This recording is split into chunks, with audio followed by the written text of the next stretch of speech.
Police are looking for at least one suspect following a shooting at a Scarborough shopping plaza that sent a man to the hospital.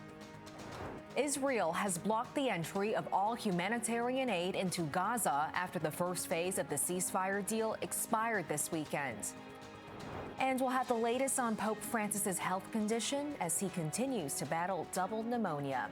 It is 10:30, minus 11 degrees outside. This is Toronto's breaking news, CP24. Good morning. I'm Sija Liu. Thanks so much for joining us.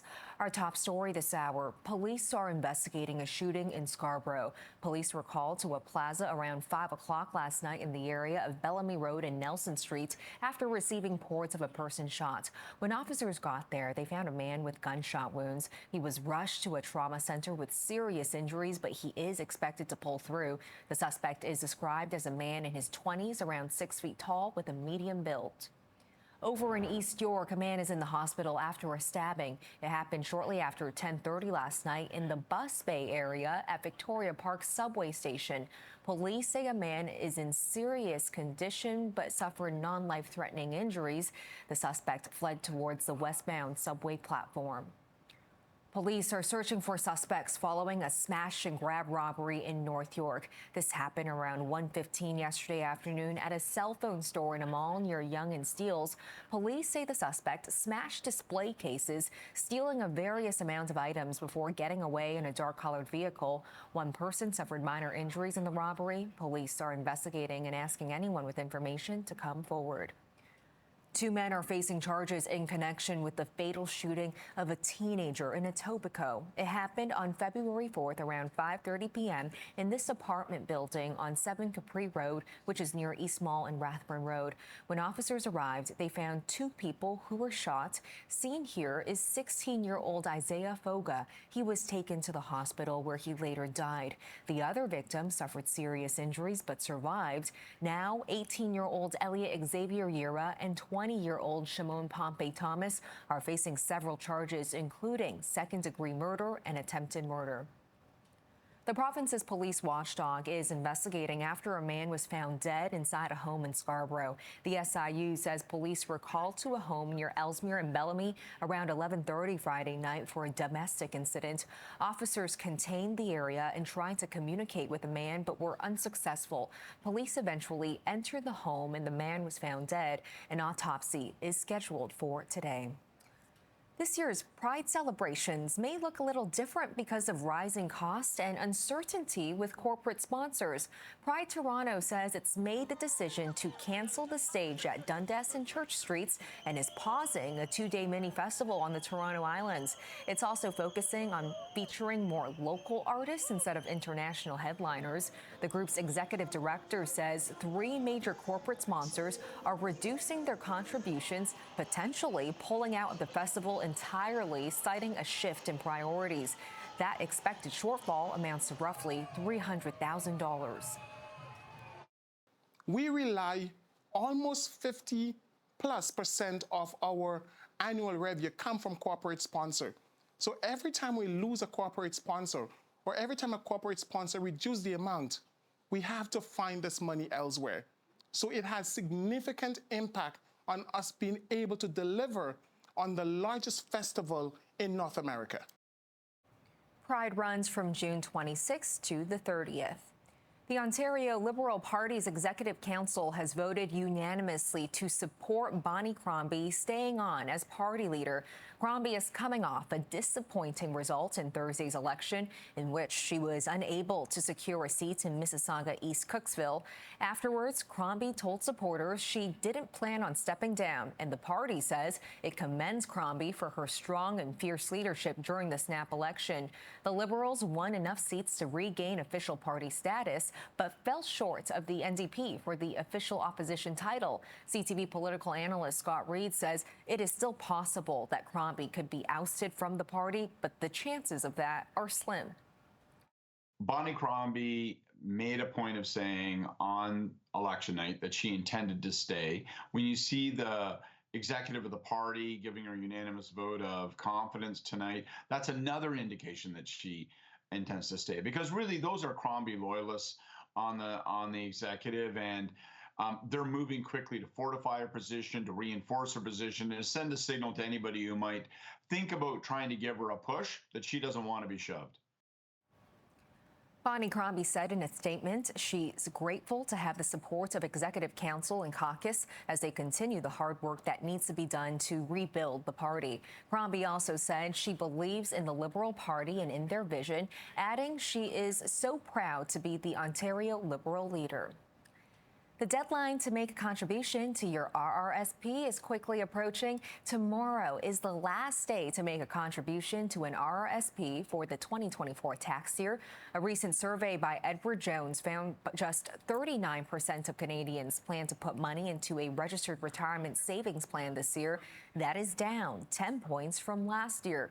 The barriers most people reported in saving for retirement includes insufficient income, the high cost of living, and debt repayment. The wait continues to see if U.S. President Donald Trump will follow through with his threat to impose steep tariffs on Canada. The 25% duty on almost all Canadian imports is set to go into effect Tuesday. Energy would be subject to a 10% levy. They were originally set to be imposed last month, but were postponed after Ottawa agreed to new border security measures. However, Trump announced Thursday he still intends to move forward with the tariffs. The federal government has warned if the tariffs are implemented, Ottawa will place retaliatory duties on billions of dollars worth of U.S. goods. Now, dozens of mayors and elected officials from both sides of the border are heading to Washington, D.C. this week. The goal is to protect jobs and promote economic prosperity. One of the Canadian mayors attending is St. Catharines Mayor Matt Cisco. He joins us live now to discuss what is at stake with these upcoming meetings. Mayor, it is so great to see you. A busy week ahead for you. Now, the GLC annual meetings happen every single year, but this time it's coming amid these tariff threats. How do you expect that to impact the conversation you're going to have? Well, I think it's going to completely reframe the conversations. You know, on most years when we're heading down for Great Lakes days on Capitol Hill, we're talking about economic issues, but also environmental issues. This is the Great Lakes St. Lawrence Basin is, you know, the largest freshwater ecosystem in the world. And I think a lot of us, you know, want to be talking about coastal resilience, but this year, it's very much it's an economic conversation. We have a lot of support from our American mayors as well. I was able to sign a letter with the mayor of Portage in the U.S. And it's not just the Democratic mayors, it's the Republican mayors as well. I'm trying to bring a unified message that, you know, this area, if it was its own economy, would be the third biggest economy in the world. And we need to safeguard the gains that we've made over the years with this integrated supply chain to ensure we're not damaging both countries' economies severely.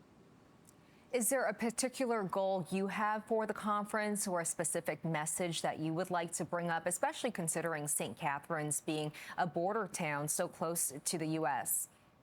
Yeah, I mean, the message that I'm bringing, we have meetings with Congress people, we've got senators, we have a meeting with the White House on Friday.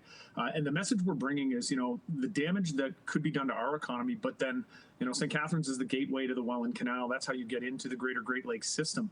You know, there's multiple American ports all along Lake Erie, Lake Michigan, that are going to be affected by these tariffs as well. And that's why having the American mayors with us and making the same point, sending the same message to the administration is so important. You know, we can look here in St. Catharines, we're one small example, but in a city of 140,000, you know, 9,000 of our jobs are directly tied to U.S. exports. So if those tariffs are brought in, the damage that it could do to our economy and every other economy in the Great Lakes region, we need Congress, we need the Senate to understand the ramifications here. You know, I mean, 50% of the Canadian-U.S. trade happens in the Great Lakes area, and a lot of the cities that are close to or bordering those Great Lakes, their economies depend on being able to have access to both sides of the border. Yeah, and what is so interesting with this meeting is that it includes 30 mayors and elected officials from both sides of the border with a unified message. What is the message that you're hearing from your American counterparts?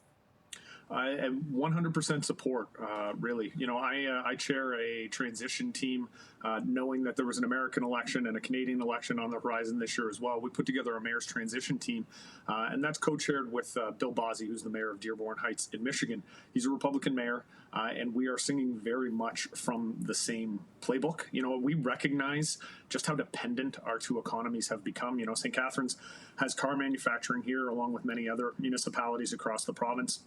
But those parts that come to St. Catharines for the engine plant, like, they're going to travel back and forth across the border multiple times, whether it's by truck or it's going to be by ship.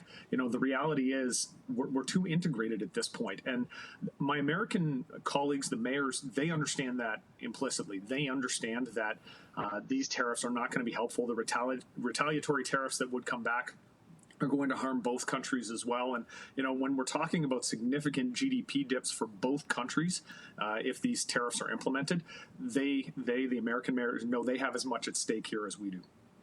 All right, Mayor Matt Cisco of St. Catharines, thanks so much for your time today, and best of luck in D.C. this week. Thank you. Time now is 11:40, minus 11 degrees outside, feeling like minus 16 with the wind chill. This is Toronto's breaking news, CP24. A live look at the city this hour as we head into a short break. Stay with us.